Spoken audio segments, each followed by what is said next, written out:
Carl Jung discovered something about suffering that most people never realize. And once you hear it, you'll never look at your darkest moments the same way again. What if the pain you're carrying right now, the heartbreak, the silence, the loneliness, isn't random at all? What if it's the moment God has been trying to speak to you the loudest? Jung warned that the unconscious doesn't whisper when your soul needs to grow.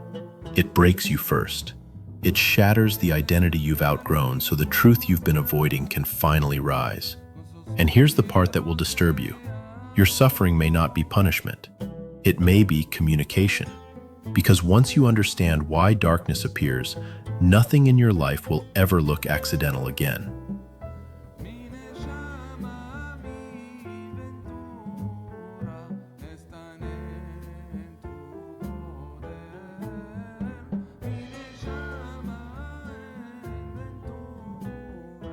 Stage 1. The collapse.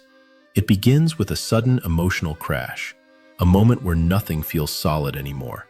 Your identity starts dissolving, the roles you played no longer fit, and relationships you depended on begin to shift or break apart. Daily life loses its meaning. You wake up feeling disconnected from who you were, as if the ground beneath your personality has collapsed. Jung taught that this is the moment the ego cracks, because the unconscious, the deeper spiritual self, is finally trying to rise. But collapse is only the beginning. The real fear appears next. Stage 2. The confrontation. After the collapse, the shadow begins to surface. The parts of yourself you've avoided, denied, or buried for years. Old wounds return with full force. Triggers intensify over the smallest things. And emotions you thought you got over suddenly feel raw again. You project unresolved pain onto others, and your usual coping methods stop working. Self-avoidance fails. You're forced to face the truth you've run from the longest. Jung believed the shadow isn't darkness. It's a divine messenger carrying the truth your soul needs. And the moment you stop running, transformation begins. Stage 3. The integration. This stage begins when you finally stop fighting yourself. You start accepting your flaws, not as failures, but as parts of your humanity. You notice the patterns that shaped your past, realize the hidden wounds driving your reactions, and begin understanding the emotional roots of the pain you carry. Slowly, an internal balance returns. The chaos softens, your mind becomes quieter, and in that stillness, divine guidance becomes clearer, because emotional noise no longer blocks your intuition. If this feels familiar, consider subscribing. You deserve clarity on your awakening journey, because integration leads to something even deeper, a rebirth. Stage 4, the rebirth. Then comes the quiet transformation, a new identity forming from the pieces of who you used to be. A new purpose wakes up inside you, soft but undeniable. You become sensitive to signs you once ignored. Your intuition grows sharper, and for the first time in a long time, you feel guided instead of lost. This is the moment your soul finally aligns with your consciousness. Life starts making sense in ways logic alone can't explain. But before this rebirth, almost every empath goes through something brutal. Stage 5. The purpose of narcissistic pain. For many empaths, the awakening doesn't begin with peace. It begins with a person who breaks them open. Empaths feel deeply, absorb emotions intensely, and love with a sincerity most people never learn to give. Narcissists sense this softness instantly, creating a trauma bond that feels spiritual, magnetic, and impossible to escape. But Jung explained that this collision isn't accidental. When an empath meets a narcissist, their shadow is forced to the surface. The wounds they've ignored for years suddenly become unavoidable. And this is where the spiritual dimension appears. Gentle lessons don't work for deep souls. People who feel deeply often need experiences that shake them awake. So trauma becomes a divine interruption, a violent break in the pattern that finally exposes what has been hidden. The emotional shattering becomes an energy awakening. Your intuition rises, your boundaries sharpen, your self-worth becomes non-negotiable. Abandonment, rejection, and betrayal stop feeling like failures and start revealing where you were never meant to stay. The pain exposes the parts of you that were silent. You realize how much you gave away, how much you tolerated, how long you lived in self-betrayal. And in that clarity, intuition becomes louder than emotion. You begin to see toxic patterns instantly. You feel when someone is lying. You sense danger before it arrives. Everything inside you turns into a decoding system, because sometimes God breaks you to remove who you were never meant to be. And once this awakening starts, strange signs begin to appear. Stage 6. Signs you're awakening. Carl Jung called synchronicity meaningful coincidences that feel like divine timing. They appear when your inner world begins aligning with your higher path.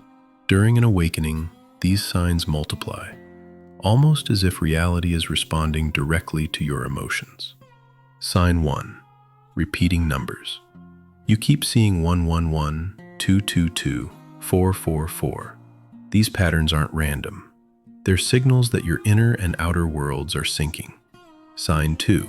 Perfect timing events. You think of someone and they call. You need help and the right person appears. Life begins moving with uncanny precision. Sign 3. Messages mirroring your emotions. A lyric, a quote, a passing conversation somehow answers the very question you were silently asking. Sign 4. Déjà vu. Moments that feel strangely familiar, as if your soul has been here before. Sign 5. Prophetic dreams. Dreams begin showing symbols, warnings, and emotional truths before your conscious mind realizes them.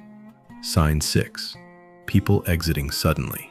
Friends fade, relationships collapse, and connections vanish without warning, clearing space for alignment.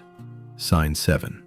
A sudden pull toward a new direction, a shift in purpose, a calling you can't logically explain, a feeling that something bigger is guiding you forward. These signs aren't meant to confuse you. They're meant to confirm you're not walking blindly.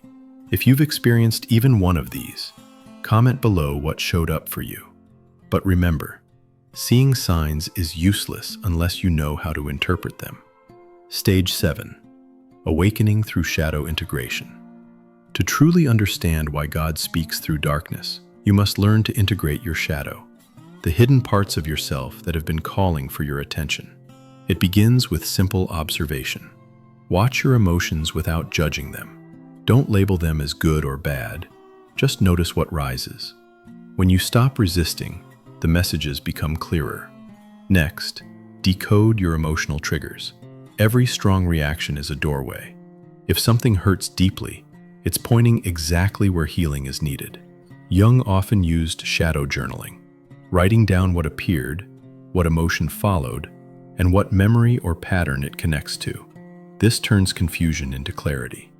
Then comes stillness. Silence isn't empty. It's where the ego stops shouting and divine guidance begins to whisper. But the most important skill is learning to distinguish trauma voices from divine voices. Trauma feels urgent, chaotic, fearful. Divine guidance feels calm, steady, and quietly certain, even when it challenges you. You'll feel it in your body. Soft pressure in the chest, a sense of knowing, a pull that doesn't come from fear, but from truth. When you learn to trust that inner connection, intuition becomes stronger than doubt.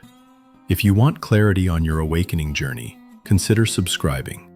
You deserve guidance, not confusion. And once all parts of you align, the message behind your suffering becomes unmistakable. Stage 8. The moment everything clicks. This is the moment everything falls into place. You realize your pain was never random. It was the signal that your soul was shifting. Your collapse wasn't failure. It was the only way your old identity could break open.